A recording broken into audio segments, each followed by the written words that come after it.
Hello, friends.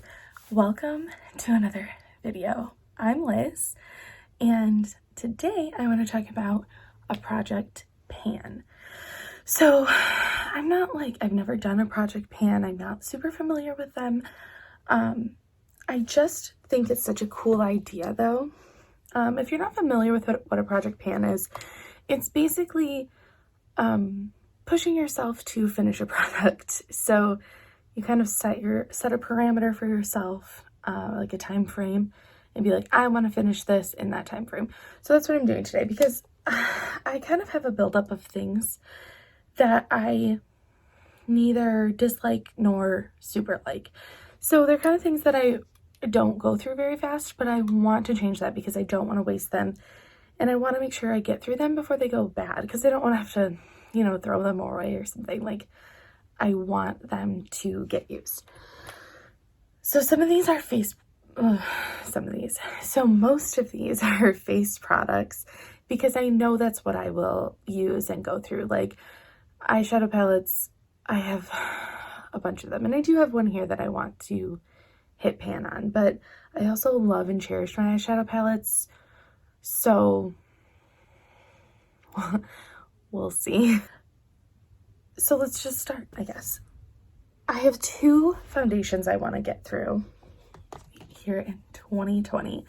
I'm going to just give myself the whole year. I know that I'll finish, well, I hope that I'll finish these before the end of the year, but I'm just going to give myself the whole year just to be safe. So number one, the Tarte Found Sealer. You can see like I've made some progress on it, but then I've completely stopped using it. So I just want to come back to it and make sure that I finish it and make sure that I get it done, because it's really not a bad foundation. I think it's nice. The problem for me is that it's just very dewy and it feels a little bit thick. So when I put it on, I usually will put it in my fingers and then rub it on, which not everyone loves to do, but I find that's the best way to put this one on. But the finish is never not dewy. Like, it always feels a little tacky on my skin. I don't have it on right now, but it always feels just a little bit tacky, even with powder on it, and I just don't love that, which is why I think I kind of end up shying away from it. But I love the packaging that you twist it and that's how it comes up, and it locks, so you can pump it and then you can twist it back down and it locks like that. So it's great for travel. I took this on a family vacation and I used it. It has SPF 20 in it. It's not a bad foundation. I just found others I like more. So I'm really pushing myself to get through this one this year.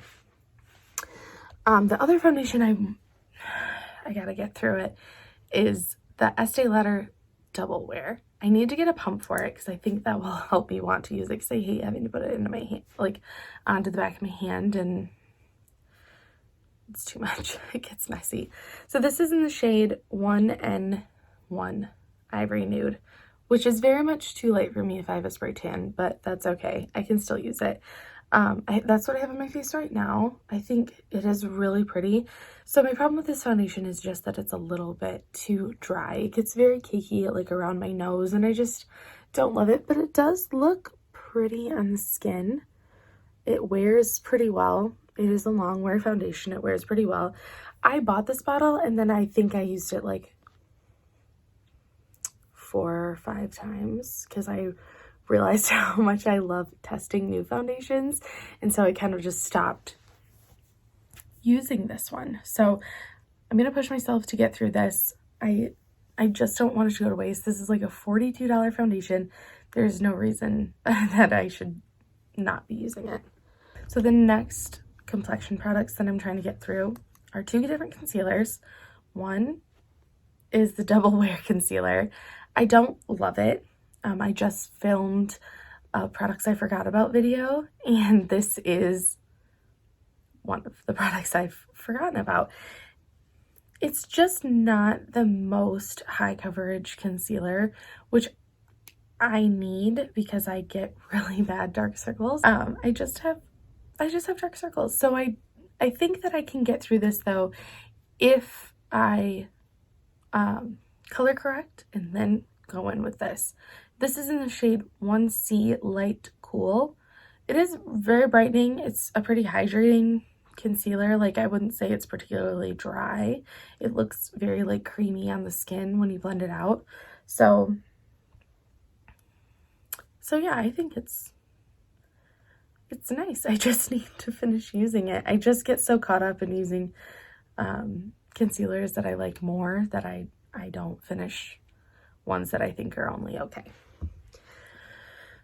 Along that same line, I need to finish this Born This Way concealer. You can see I've clearly made a little progress on it because this has been an unofficial thing that I've been trying for myself for a while. I like it. I like the big doe foot. I like how big the whole container is.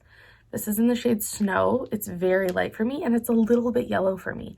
And honestly, that's why I don't use it that much, because it is a little yellow. And I just don't love it as much. This was a very hyped up concealer and that is why I bought it and that's why I tried it. And I just don't love it as much as I thought that I would. The last, I think, like complexion product I really have is this Born This Way powder from Too Faced. This is the original translucent powder. You know, I thought I liked this powder. I don't. To be entirely honest, I really don't love this powder. I got it on the Ulta 21 Days of Beauty and I was so excited that it was on there. I was like, yes, that's a great powder. Everyone talks about it. I love it too because I have used it before. It's weird. It's a weird powder. It's fine. It's very usable. I wouldn't say I dislike it to the point where I'm not going to use it because I'm definitely going to get through this. I bought it. I'm using it.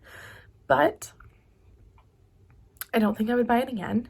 So I'm more just likely to reach for a powder that I do like my Coty Airspun or my Fenty Beauty one, like, and not this one. It does this weird thing where if you pick it up on, I pick it up on a sponge like this, and then I'll put it on my face, it will like,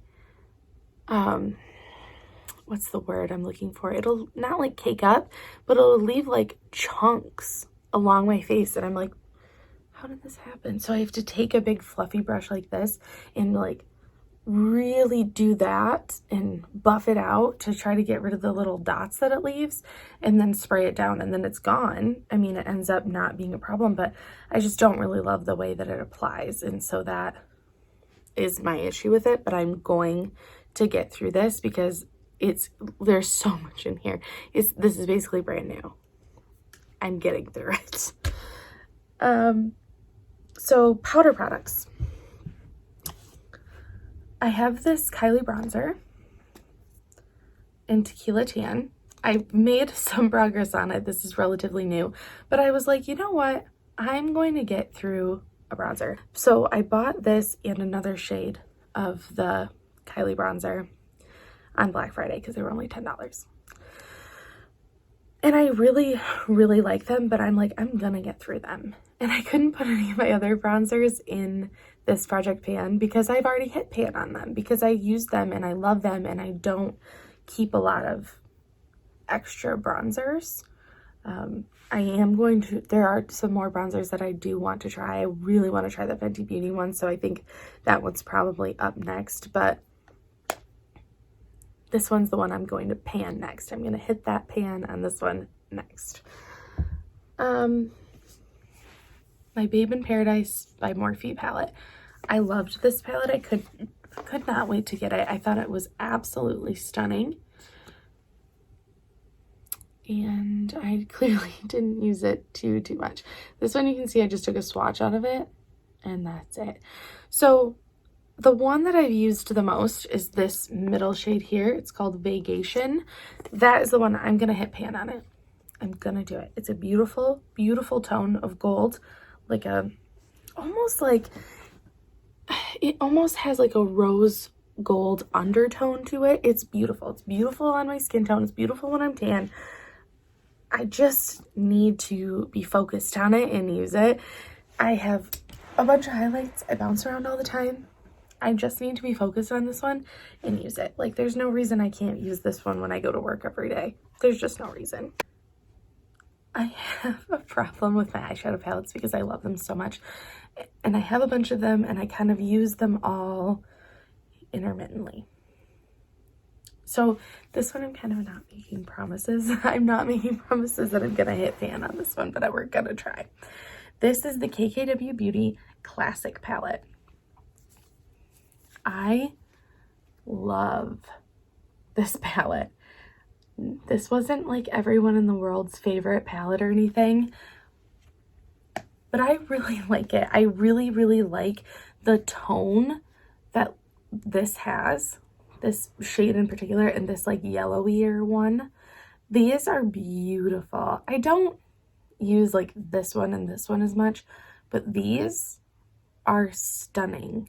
I love them. They do kind of have divots in them already because I definitely have used them. Like, isn't that just such a nice tone? I just really like them. The metallics maybe are not my favorite metallics I've ever used in my life, but they are pretty. They are harder pressed. They're not very soft, and I think maybe that's why sometimes I'm like, do I like these that much? Because they're not soft. So they're a little harder pressed. Sometimes they can be a little bit more difficult to use, but they're really pretty good. This palette is just, I just picked it because I already reach for it a lot, and I think it is probably the most realistic chance I have at hitting pan. So I'm giving myself a bit of an advantage with that, but at the same time, I will be sad when I hit pan because I do really like this palette. Okay. ColourPop Super Shock Shadows. I have probably 25 of them. Just to be entirely honest, I probably have 25 of them. I want to get through one of them just to say that I did it before they go bad, because they are that creamy texture. So I picked this one. It's my first one I've ever owned, and it's one of my favorite colors because it's this beautiful rosy golden shade. It's the color Twitter Padded. I'll swatch it here for you guys. They're so soft. See, they come up really nice. Oh, there's a hair on my hand. Sorry. But yeah, it's not like fully opaque, but look at that shift. And on the eye, it's just so pretty. Look how gold. Oh, just a beautiful, beautiful shift. So I picked that one just because it's one of my favorites. It absolutely is one of my favorites. It's always been one of my favorites, and I think that I just think I'll be able to get through this one. So yeah, a lot of the ones I have are different colors. I have like purple ones, I have bright pink ones, I have blue ones, like I have like the most metallic silver one. It's beautiful, but you know, those ones aren't ones that I really have an opportunity to wear on the day-to-day because I wear very neutral, not bright tones to my everyday job. So I wanted to give myself the best shot at finishing one possible. So that's why I picked that one. But yeah, so if you guys are doing something like this, please let me know. I think that this is such a cool and fun idea so that we can really make sure that we're actually using products we buy, which is something that I struggle with, which is why I'm trying to challenge myself a little bit this year and make sure I finish things. I've been holding off on buying new foundations until I finish one. We'll see how that goes, but I'm trying, and hopefully you guys are trying too. Just, you know, leave me a comment. Let me know what you're planning on doing. I've linked my Twitter and Instagram down below, so if you guys want to come chat with me anytime, please follow me, see what I'm up to. But yeah, thank you so much for watching my video and hanging out with me. I hope you can come back. I'll leave the links to the things that I've talked about down below if you want to check them out. I didn't say the best things about them, so if you don't, you don't. But anyway, yeah, I hope you guys are having a great day, and I'll see you next time. Bye.